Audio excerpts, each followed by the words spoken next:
Jangan main hukum. Urusan Allah, urusan Allah. Surga, ampunan dosa, masalah dosa. Semua kita punya dosa, semua kita punya aib. Ya. Tapi Allah menutupi aib kita. Dan saya punya prinsip.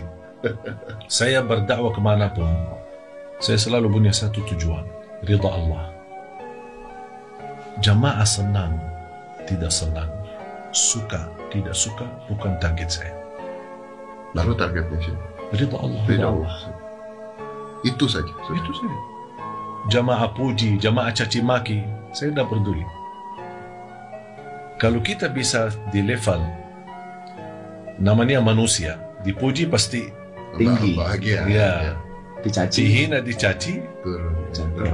Kalau kita bisa jadikan sama saja, tenang kita. Ya betul. Betul, tenang. baik. Dengar, ya udah. Kalau dah dipuji, alhamdulillah, nikmat dari Allah. Allah yang menggerakkan lidah mereka memuji saya. Kalau dimaki, Allah takdirkan ujian. Sudah selesai.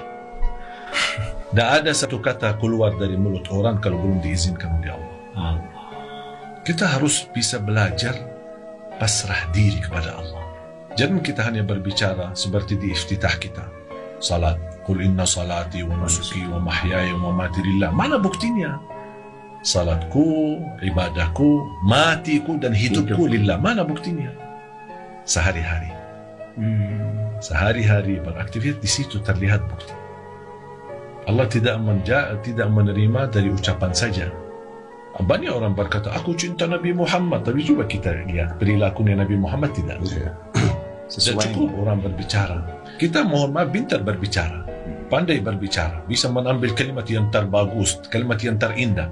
Tapi kalau perilaku kita tidak pas, perilaku kita tidak baik, buat apa? Makanya saya berusaha terus. Kalau ada salah, saya dapat misal masukan dari Kiai Habib atau siapa, saya tidak ada rasa malu untuk segera minta maaf. Kalau ada orang memberi nasihat, kadang-kadang kita melihat cara orang. Sekarang saya melihat Mas Dedi ada misal sebuah kesalahan. Kalau saya datang, niat saya menegur kesalahan itu sudah salah. Itu sudah salah. Kalau sudah menganggap diri menegur kesalahan orang, berarti kita merasa diri lebih mulia daripada dia. Jadi harusnya gimana? Kita memberikan nasihat. Saya sebenarnya melihat Mas Dedi bagus, baik.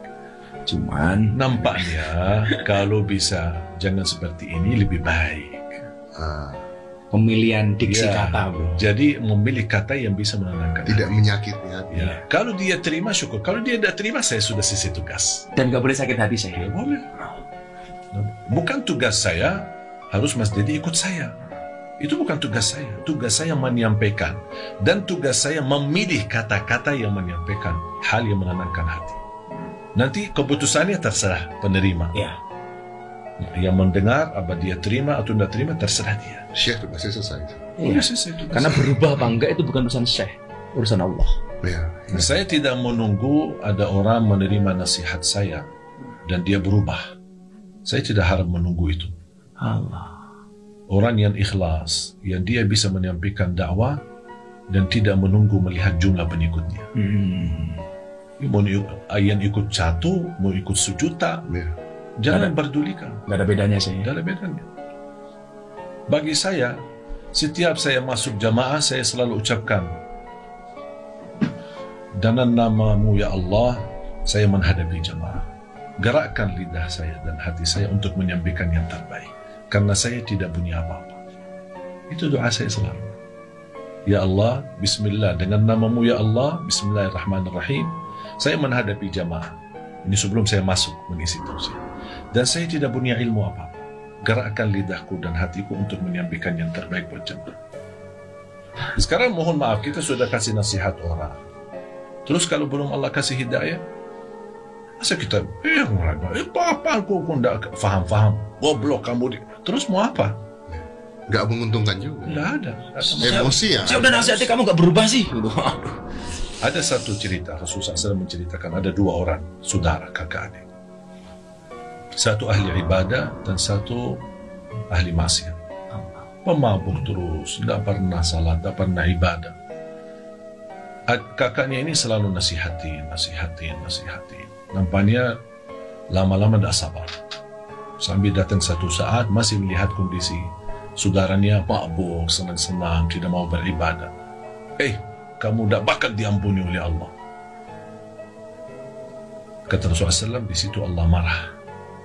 Siapa yang menjadikan dirinya Tuhan? Dia bukan hakim. Ya. Kata Allah, aku ampuni dosanya dan aku hapuskan kebaikan. Jangan main hukum. Urusan Allah, urusan Allah. Surga, ampunan dosa, masalah itu. Semua kita punya dosa, semua kita punya aib. Ya. Tapi Allah menutupi aib kita. Coba kalau setiap kita dosa, bau badan kita. Setiap dosa, habis. malu kita. Ya udah, kalau soal urusan sama Allah, jangan menghakimi orang. Saya termasuk kaum wanita, saya sering bilang sama, jangan pandangi wanita yang belum berjilbab. Jangan dipandangi dia buruk. Barangkali dia punya 2 rakaat tahajud di sisi Allah bisa menyebabkan terampuni semua dosa. Allah. Kita tidak tahu apa urusan manusia sama Allah. Masing-masing punya rahasia sama Allah. Punya sesuatu kebaikan sama Allah yang barangkali tidak ada manusia pun yang tahu. Bisa jadi sebab kebaikan itu yang dia antara dia sama Allah bisa menyebabkan terampuni semua dosa. Bahkan Allah berfirman di hadis qudsi, "Ya bna Adam, law balaghat dhunubuka anana as-sama' thumma astaghfartani laghafartu laka ala ma kana minka wa la ubali." Wahai anak Adam, kalau dosamu sampai ke lapisan langit, saking banyaknya. Padahal bayangan saya, tidak ada manusia dosa, satu manusia dosanya sampai ke langit. Tapi bayangkan juga karunia Allah. Kalau dosa ke lapisan langit, dan kamu istighfar, aku ampuni. Bukan hanya diampuni, kata Allah, aku tidak peduli berapa banyaknya.